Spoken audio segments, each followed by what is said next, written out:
Today, we are discussing the housing market and, the AZ new construction boom, as well as the resale market potentially going the opposite way for Arizona housing, and some development along with the best breweries rated by a award-winning conference in Denver, Colorado, where breweries from all across the country participated, and a lot of them were Arizona breweries. And where is the best micro craft beer in the state of Arizona? We're going to cover that and more on this YouTube Live, guys. Thank you for joining us. If you could just go ahead and tap that subscribe button, we'd really appreciate you for doing so. And we're going to dive into all this stuff and kind of figure out what's going on with the housing market in relation to the overall U.S. economy, right? That plays a huge role. And the Fed had a meeting, a not so small meeting, right?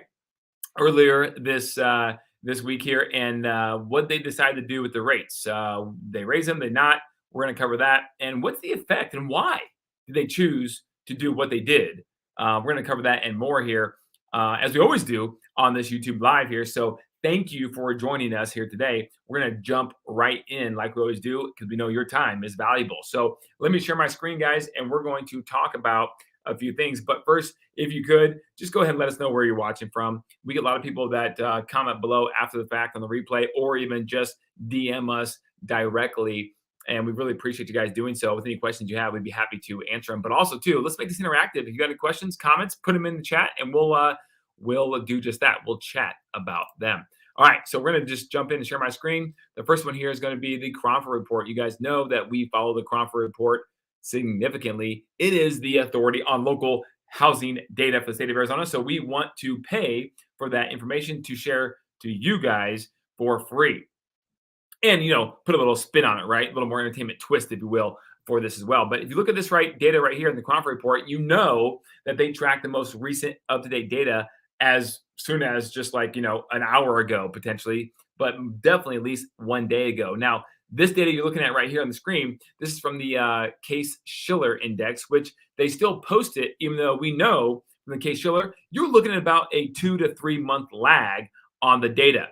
Nonetheless, it's still data to follow, and you will see what I'm talking about with respect to this. So if you look at this list right here, number one, for the top 20 cities over the past few months, Phoenix has a plus 88% of appreciation comparison to just the last couple of months. You can see that the typical medium home sale closed mid-June, more than 3 months ago. That's lagging data, guys. The market is moving actually fairly quick. The market here in Phoenix is not the same today as it was in June. June, it was a little bit better.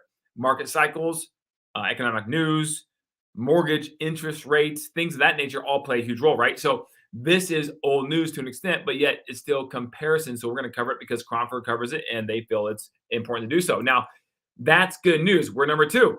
That means over the last several months, we've had, the second highest appreciation rate. That's interesting, right? That's good. That's good, just behind Las Vegas. Now, if you take that same information and you take those same cities, okay, and you go year over year, okay, year over year on appreciation with the Case-Shiller Index. Look at Phoenix, comes in as number 19, so a negative 6.6. So it says more than half the cities are now showing positive price improvement from 1 year ago. And once again, the northern cities are looking good on the year over year measure. Why? Because we're talking about measuring in June or July, and the year over year measure is good for those northern cities because it's going into their busy season in the summertime, late spring, if you will. Phoenix, not so much. So it's kind of skewed because of our seasonal cycle here with this data. But the last several months, being number two at 0.88, just under a percentage point of appreciation, that's not too shabby, right?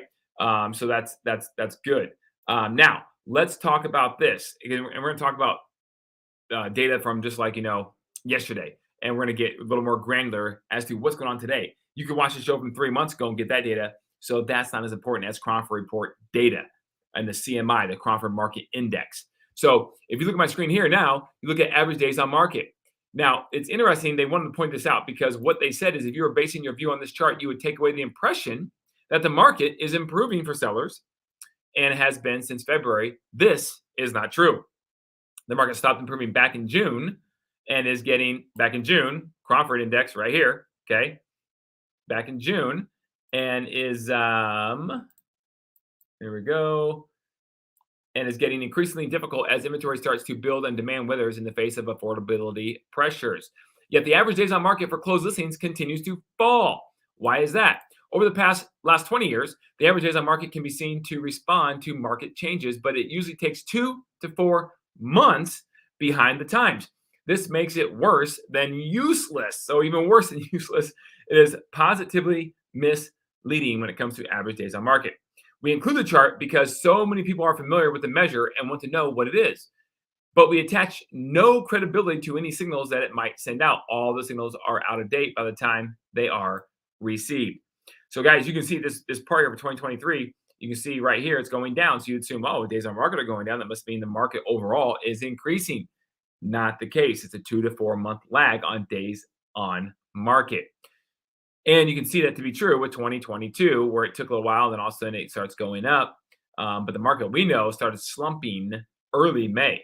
I remember the first open house, guys, we had in which, leading up to May of 2022, guys, every open house we did, literally, we had go live, open house, go live on Thursday, Friday at the latest, open house Saturday, Sunday. We would respond to all offers on Monday, and we would generate so much interest in our marketing that we would have multiple offers, like guaranteed multiple offers, and prices would go typically above what we're asking. May, the first week of May, the first weekend of May was the first open house system we did with a property we were selling for a client of ours, in which we only received one offer. Now, the offer was really good because that buyer didn't know the market was starting to, wane a little bit.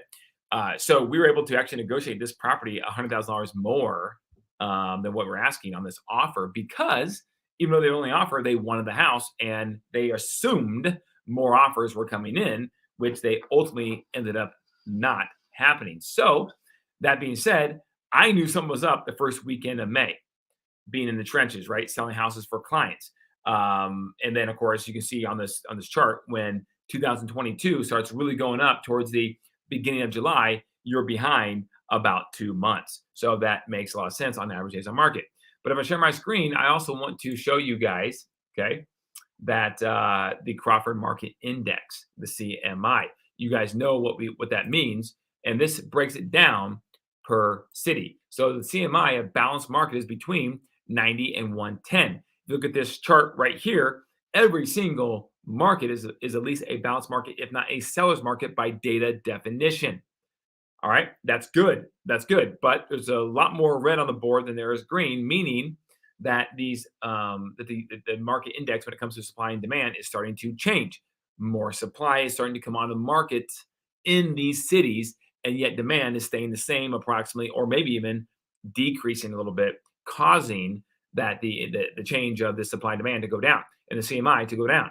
So buyers continue to have more leverage moving forward as of last week into this week, and most likely, according to the Crawford report, that's going to continue through probably the Christmas holiday season here in Phoenix, given our normal sales cycle and given where rates are going to most likely continue to be. All right. So you can see right now, Queen Creek, Maricopa, Goodyear, Buckeye are the four that are balanced, and everything else is still a seller's market by data definition. But a lot of these are going down and decreasing. So it'll be interesting to see, guys, what happens over the next month or two. So now, if you take this graph right here on the Crawford report, you can see sales per month. So this is demand. This is the activity we have, sales per month. So if you go off of that, you can see that typically the trend over the past 5 years or so is that in quarter three, we most of the time have more sales than in quarter four. That's just typically what happens. Now you can see in 2022, that was the case, right? Sales per month. And it got a little bit worse in quarter four. Now that was a little bit different in market because 2022, it was like a falling knife, right? Where was it going to stop? So a lot of people sat in the sidelines. 21 was an amazing year for the housing market in Arizona. And so there was more in Q4 than was Q3. That it bucked the trend. And in 2020, the same, for the most part, kind of happened because that was after the B bounce recovery post-COVID. So that makes a lot of sense. Go to 2019, quarter four was a little bit less than quarter three. Now go to 23.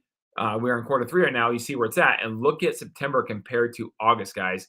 3,799 homes sold, comparison to 5,700 and 5,300 in July and August. So it's in that downward trajectory. I'm hoping that that more will occur in quarter four than quarter three, but hope is not a strategy. Most likely, it will continue on to be about equal, if not a little bit less, on the sell side. So, that being said, if you are a buyer, this is where you need to understand the data, because if you're a buyer, you now will have a continued advantage, no matter what it is, heading towards the end of this year. So, if at some point next year rates start to change because the economy continues to slow down, matter of fact, there was a company, Bank of the West, just cut 1,000 jobs here in Phoenix. That was announced here just a day or two ago. I got that story for you here.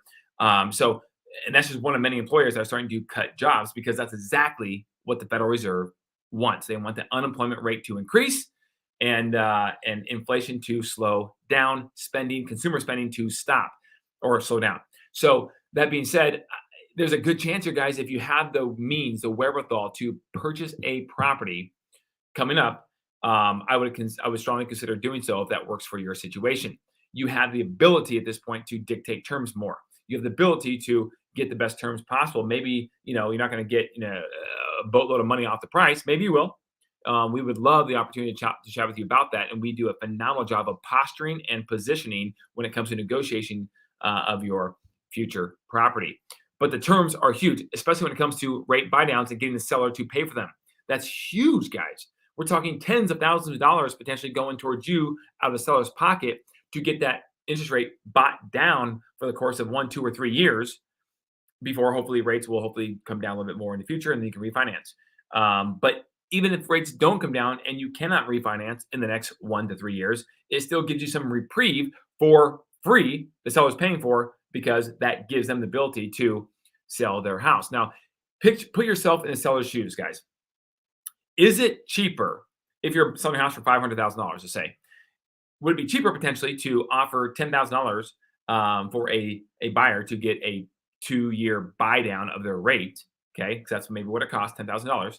Let's say in this example, would it be cheaper to do that and go ahead and walk away at $490, or sit there at 510, not or $500,000 trying to sell your house? It is not selling, and you don't know what else to do except potentially adjust your price down. My guess in this market is going to be that you would have to adjust your price down by a larger amount than you would if you simply gave that same amount or cheaper amount to a buyer to buy the rate down, because at the end of the day, guys, it's about the monthly payment. It's about the monthly payment. It's not as much necessarily about the price of the house. Obviously, that plays a huge role, but I'm saying it's about the affordability of the house for most people being rate sensitive because they're getting lending and financing on their house. It's about the monthly payment. So it becomes a win-win situation to an extent. And that's why a lot of sellers will be more receptive to negotiate these type of terms for you if you're looking to buy a house. So you have this opportunity through, I think, the quarter four of 2023 here in Phoenix. So keep that in mind. Now I'm going to go back to my screen here and show you a little bit more data. Okay. This is per city, the CMI, the market index. So Phoenix currently sits at a 186. Now, again, remember, CMI says anything above a 110 is a seller's market by data definition. So, we covered some of this. I'm not going to go through all of these, but if you go through Scottsdale, let's say, you're at 164. Look at the supply, still pretty low. Demand, okay. You go to Cave Creek up in the Northeast Valley, 176. Let's do Mesa in the East Valley. Big sample size set. You have 34 on the supply side. It's very, very low. Demand is weak as well. Let's go to the West Valley, Avondale. You got a supply that, again, that is low, with demand being pretty low as well. So that's what's keeping the prices where they are, and that's what's keeping the overall market index for most of these cities, guys, in actually a healthy number, because even though supply is very low, demand is very low, but supply is lower. And that keeps, obviously, a weak demand environment not hurting the housing market, because supply is still fairly low. All right, so now let's go to mortgage rates. You can see this, guys. The Fed met earlier here just a few days ago, and they chose not to raise the federal funds rate. That's a good thing for the most part. Yet the markets reacted like, holy cow, this is still not good news. And mortgage rates have skyrocketed up from the time they met last week until today, almost darn near, darn near a point. It's crazy in terms of the par rate, which is not necessarily the story that these websites are going to tell. But you can see right now that 7.60 is a 30-year fixed, and that's for the A paper plus borrower, right? That's the person that's going to have all the best vital signs when it comes to a good candidate to get a loan for a property. So 7.6, guys, you can see right there. Look at this. I mean, that graph says it all. You're at 2022 right here, and a 30-year fix on February 7th, 2022 was 3.95%. That was not even 2 years ago. 3.95%. Isn't that crazy? I mean, shoot, even in April 25th, it was at 5.3. Boy, we would kill for it at 5.3 right now, wouldn't we? So that's it. Now, if you read this article right here, this is interesting. It says relentless surge in mortgage rates. So even despite the Fed not raising the federal funds rate, mortgage rates have surged. Why?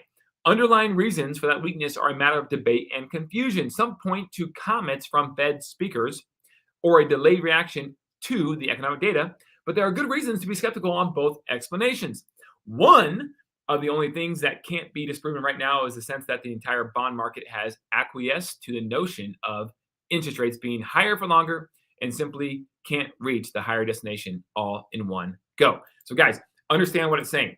What this is saying is that the Fed, because sometimes what they say is more powerful than what they actually do.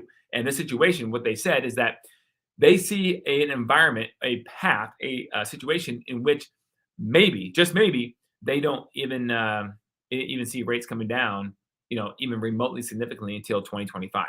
That's basically what they said. That means the markets go, oh, if that's the case, and we're going to have more of this going on for a while. Let's just go ahead and react negatively to this, and that's going to drive the 30-year fixed up. So that's not good.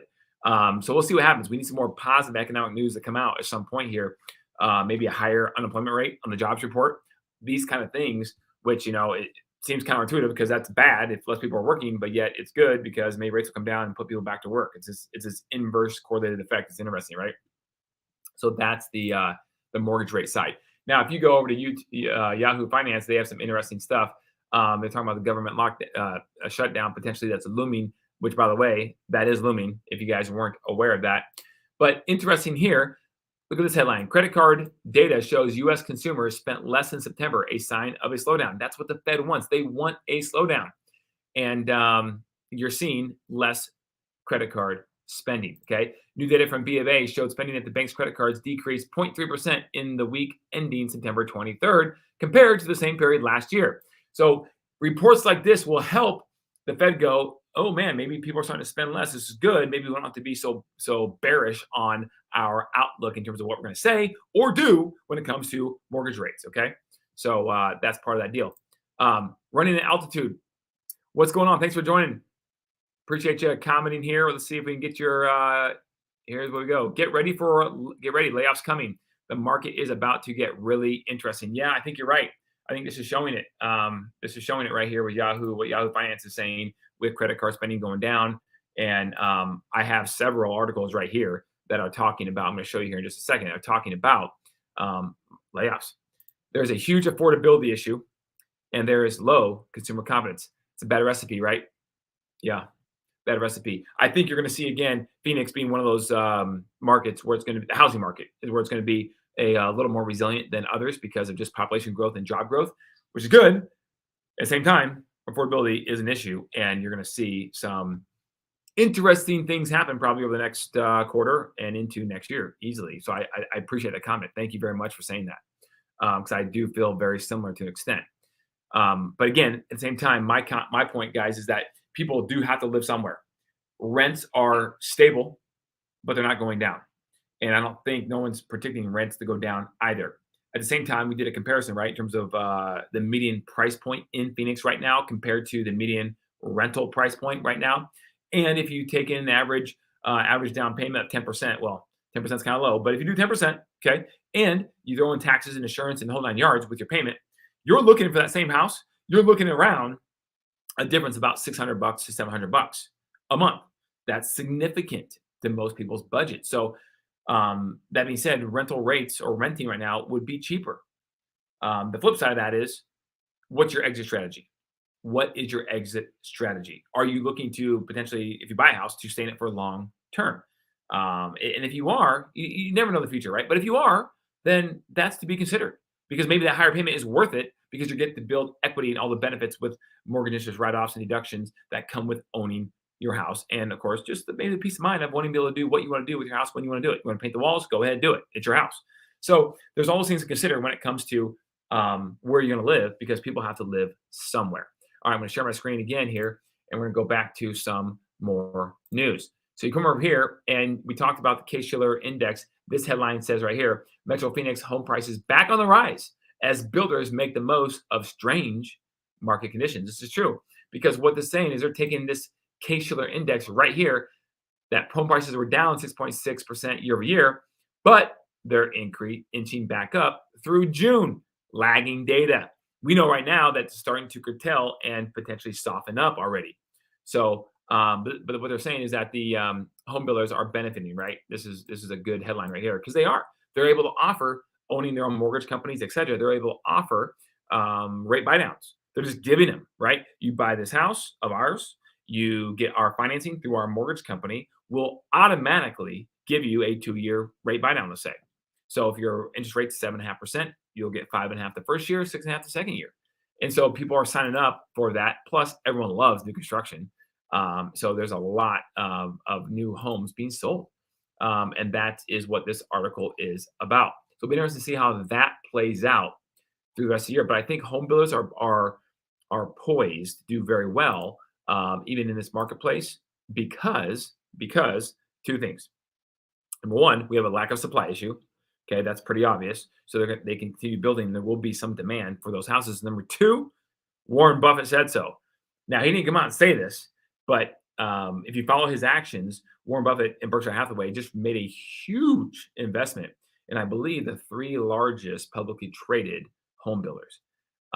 So he's obviously betting that they're going to do really well over the next, at least, probably 12 months. So, if you invest in the stock market, maybe you look that article up and read it and then make an assessment. But don't take my advice for it, because I'm not a stockbroker giving stock advice. That's for sure.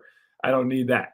I have plenty to research and learn and be hopefully a specialist on just staying in my lane here, which is giving housing advice and helping people buy and sell and invest in real estate. Okay, so move on to the next one. Before I do, though, and go to there, let me talk about the housing market a little bit more. So let me share my screen again here, guys. But this article right here, okay, is about the housing market is slowing, but home prices are still going up. Interesting. So what in the world does that mean? This year's housing market, beset by high interest rates, is on track for the lowest number of homes sold in 12 years. Guys, we're looking at about 4.3 million homes sold nationwide, when the last couple of years has been north of 5 million. So we're looking at about, I don't know, an 18 to 20% decrease. Okay. And this is right now, this is 4.8. That's high. The most recent one that just came out was 4.3 million, which is even lower, obviously, right? So that's not great. And while Fannie Mae is not predicting bigger home sale declines beyond what it originally forecast, Fannie Mae is not. It also doesn't see a big change of uptick either. So, guys, this is obviously things that we've been talking about, and right now we'll see what happens with the marketplace. The CEO of Redfin just came out and he said that the housing market is in a huge slump, and he doesn't see it pulling out of it anytime real soon. I mean, duh, right? But they found out that home prices rose 3% year over year during the 4 weeks ending September 17th, and pending home sales were down 13% from a year ago as homeowners chose to keep the lower mortgage rates locked in with their previous purchase. Guys, there's also a survey right now out there that says that over 80% of everyone who purchased a home in 2019, 20, 21, and 22 have buyer remorse and don't like the house they're currently in. Now, that's not saying they're not happy with their financial decision if they bought a house in 19, 20, 21, because they have a ton of equity in that house. But what it's saying is that's not the house they would have bought if they would have had more time to choose. So if that's the case, then there's a lot of people who would love to trade in their house for another one, maybe upsize, downsize, right size. It doesn't matter. Move out of the current house is the point. but they can't or they won't because they have a 3% interest rate, a 2.7% interest rate, a 3.5% interest rate, and they're not willing to trade that. So we have some creative solutions that we'd be happy to talk to you about if you'd like to reach out to us in terms of how you could still take advantage of that, make some money, and get into that next house, even with you paying a higher interest rate. And that goes along with your current house you currently own. So give us a call, 480-660-5974 for any questions about that. We'd be happy to cover two specific creative strategies that we have for those people in that situation, because apparently out there, according to the survey, there are a lot that are in that situation. Okay. So if we go back to share my screen here, you can see that um, it goes to America's hottest housing markets, and according to Zillow and zip codes. But that's not the point of this article that I want to go over. I just want to tell you that there's competing narratives when it comes to the housing market right now in Phoenix now, or nationally, if that matter too. Now, if I go back over here, I want to cover a couple things here. We talked about running at altitude. Thank you very much for commenting. But you talked about layoffs coming, and here are some of that already happening. Right, Bank of the West lays off more than 100 employees at their Tempe office, which is right there. So that is a sign of probably more things to come for higher paying jobs, especially, right? As people and businesses look to consolidate and conserve more capital to hunker down for what could be a potential minor recession throughout the country. But again, guys, I'm still very positive on Phoenix's housing market. I really am, and local economy for that matter. I really am. It's simple economics. We have a housing supply. We still have a lot of demand compared to most of the cities across the country, and we have a huge influx of higher paying jobs coming with big companies, or even maybe not so big companies, but tech companies and healthcare companies and companies in sectors that are in high demand. Okay, so take that for what it's worth, but I am bullish on even Phoenix's housing market. I do believe, guys. Honestly, I'm gonna say it right here. I said it once again.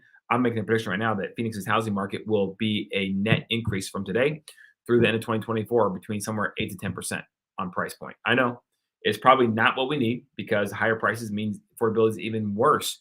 But if rates come down, that will help. But even without rates coming down much or at all, potentially, I do think you're going to see the housing market in Arizona actually increase in appreciation over the next 16 months. So that's my prediction. You heard it here first. We'll see if I'm right come end of 2024. All right.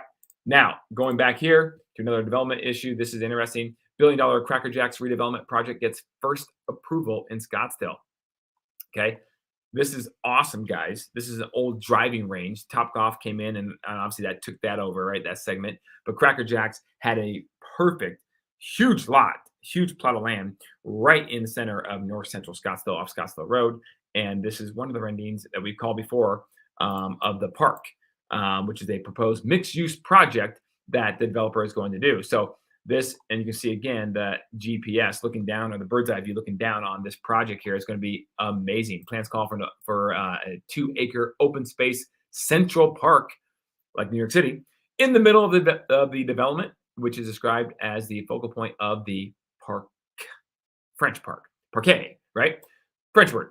Okay, so however you say that in French, I don't know. But that's Cracker Jacks, guys. This is going to be awesome. It's going to be a really cool development coming. I'm glad it's going to be there, because that's going to bring a lot of jobs to this area and some cool high-end housing.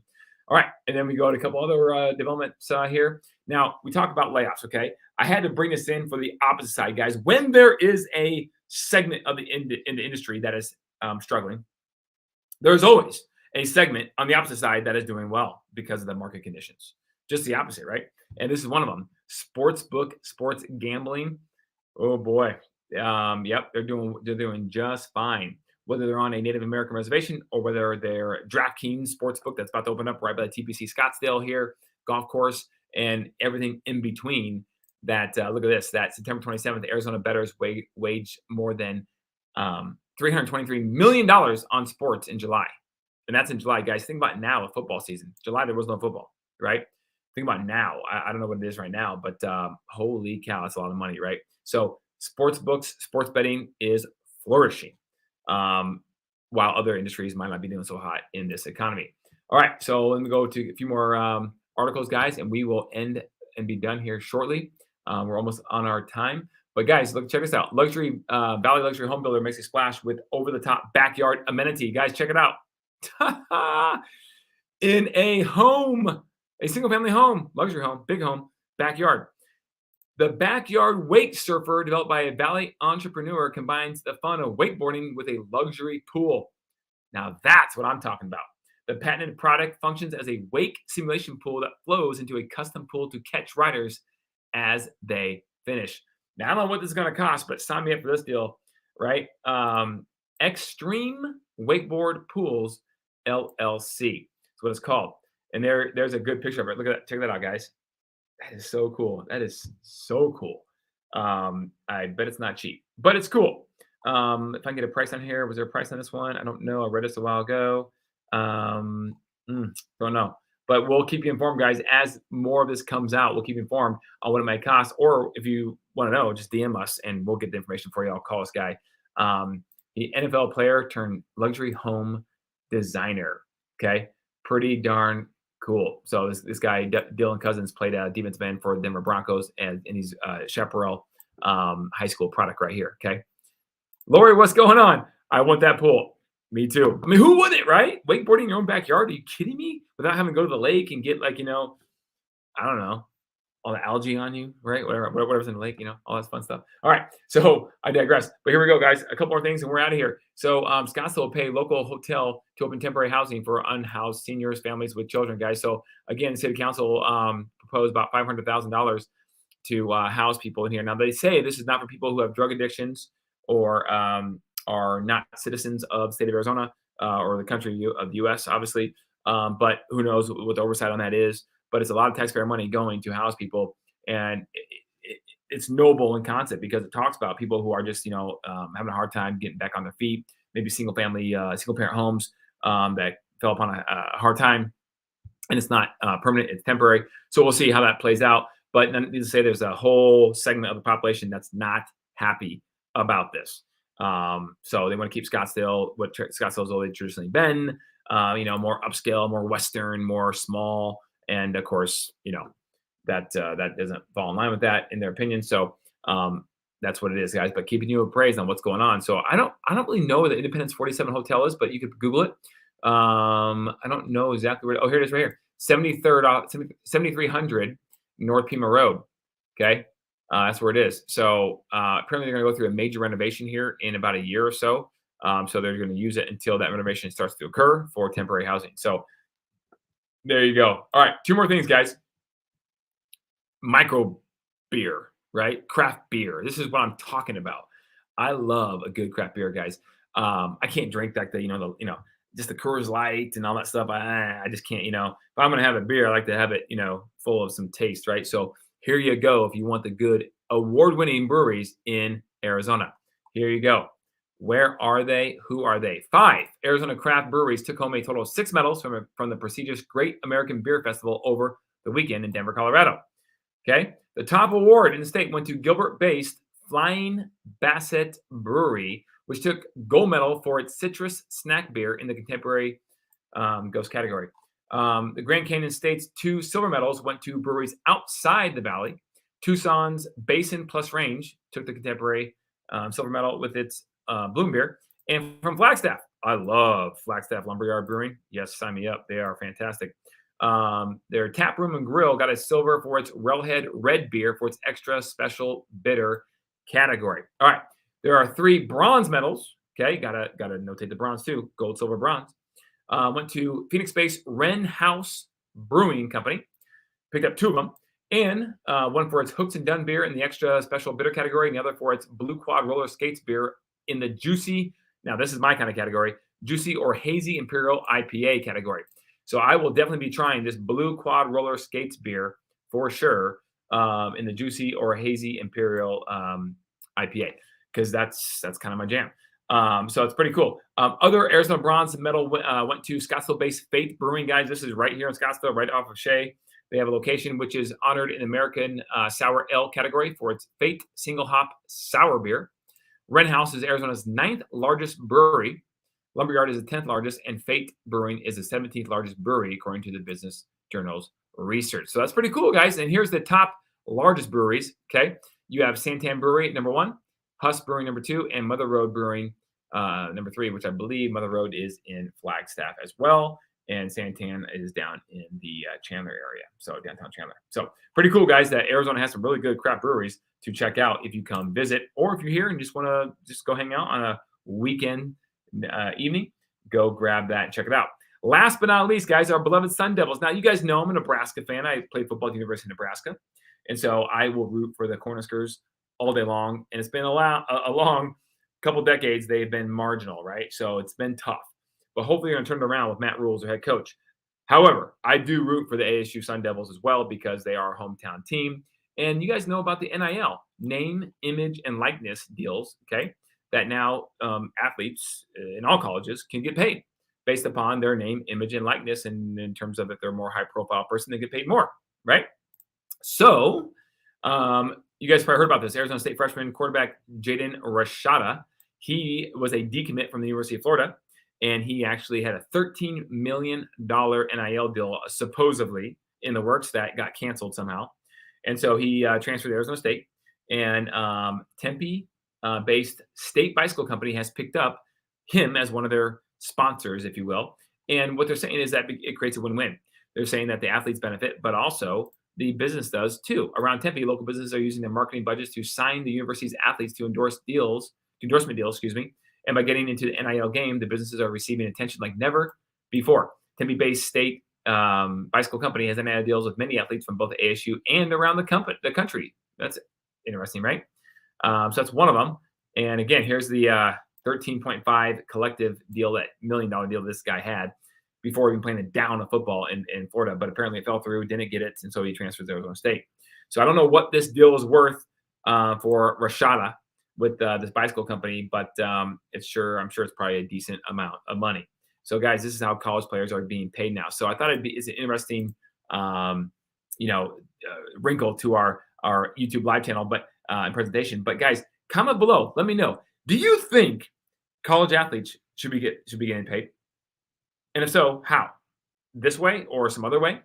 This is interesting. It's like free agency without any contracts, because with NIL they can get paid whatever. There's no salary caps, and with the transfer portal being the way it is, they can just transfer anytime they want as well. So it's interesting, right? I'm not a huge fan, I don't think, of any of it. I think there's a time and place for a little bit of that, but not the way it's currently running. But who am I? What do I know about that, right? I'm just a traditionalist when it comes to college football because I love it so much. But guys, thank you so much for joining us here. I really appreciate it. If you have any questions, hit us up on social media, DM us, comment below. We'd love to interact with you as much as possible. And until next Thursday, keep it classy, Phoenix. See you guys. Thanks so much.